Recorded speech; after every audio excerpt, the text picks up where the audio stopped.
All right. Well, this is a prayer from Psalms 139.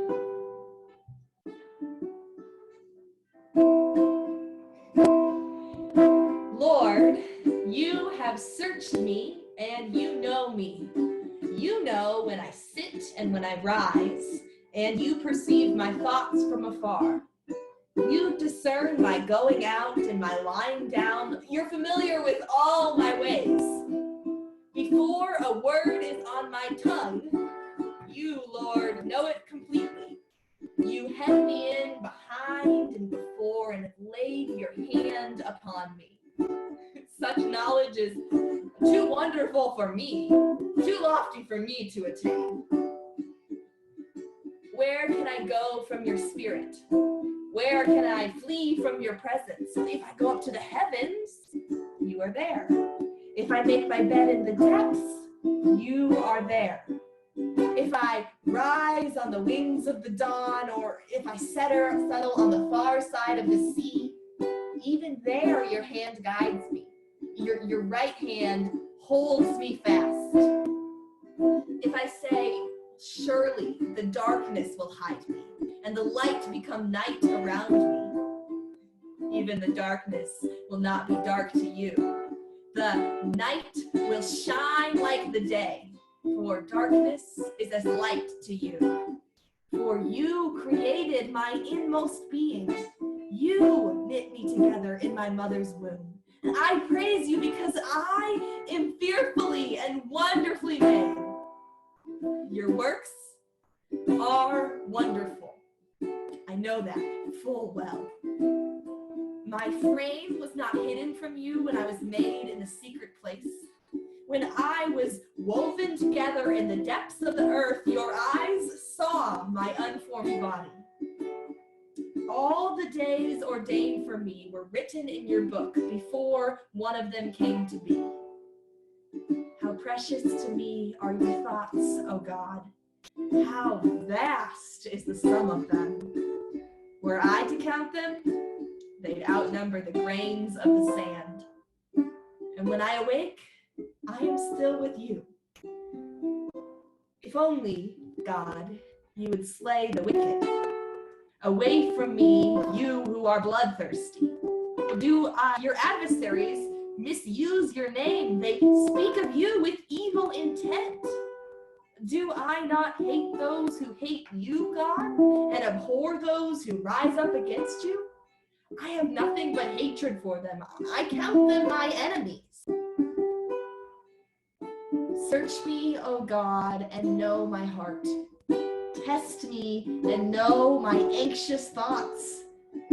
See if there is any offensive way in me, and lead me in the way everlasting.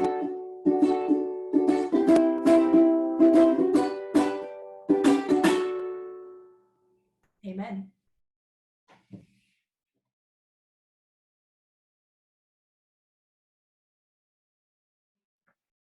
We started today talking about where Jesus is and where he is not confined.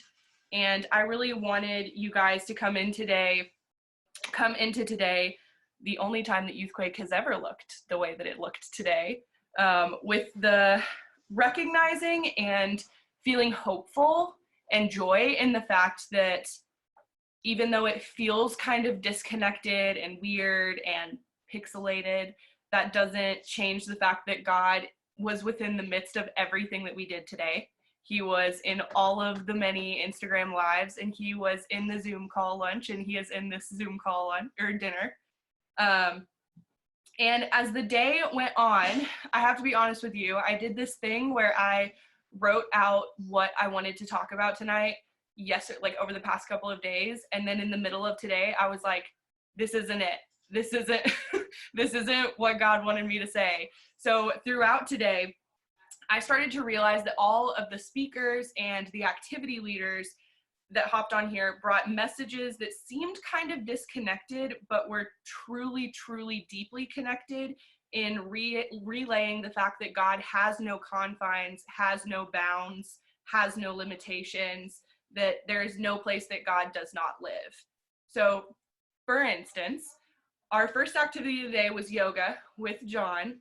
And during that time, we found that Jesus was within us, within our breath, and within our bodies. He was with us when our bodies moved. He was with us in every inhalation. He was with us with every exhalation. He was within the very breath that we breathe.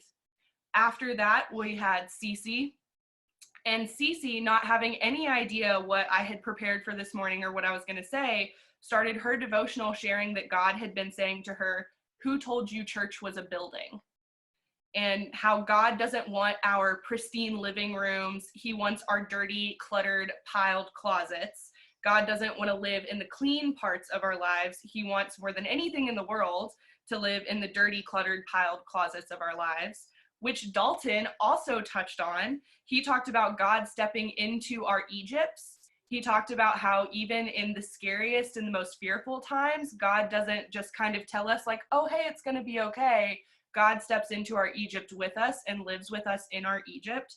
And of course, Carissa did the same thing. She talked about how much safety and comfort and solitude she has attached to our physical church building in Little Rock, and how this quarantine time has given her the opportunity to realize that that solitude, that like godly peace that she feels in our physical building, she also feels in spaces in her own home. That God doesn't just live in her sanctuary, God also lives in her window seat that she likes to journal in.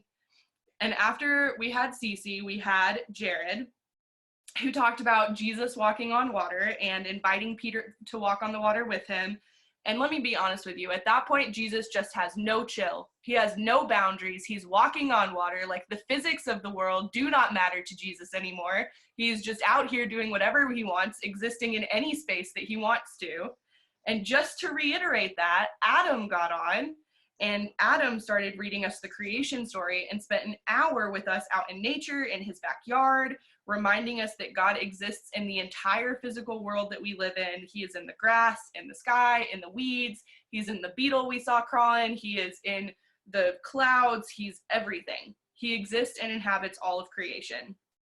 And to build on that, and I was shook when I realized things continued to like link up with each other and connect with each other, Grace started Craft Corner this afternoon and led us through this like peaceful, like meditative, like creative afternoon. And when it comes down to it, creativity, just all of creativity, only exists because God created first. God was the first one to ever create anything. And the only reason we have art and we have creativity is because God first created. So he's within and a part of every bit of art and creation that we make ourselves because he originated it. And then we have this psalm.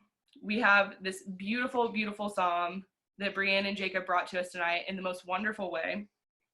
And this psalm describes how God has created us down to the most like minute, tiniest detail. He created us and he can find us in the darkest, deepest places because he knit us together before we were even born.